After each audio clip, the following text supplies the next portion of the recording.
How so? Magpapalit ng cash into casino chips. Henry Alcantara, alias Joseph Castro Villegas. Cash to chips, 1.1 billion 428,170,000. Yes, Mr. President, you heard it right, my dear colleagues. B as in billion, hindi M or million.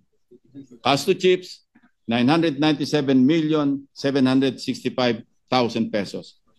Bryce Hernandez, alias Marvin Santos de Guzman, cash to chips, 659,910,000 pesos. Chips to cash, 1,385,360,250 pesos.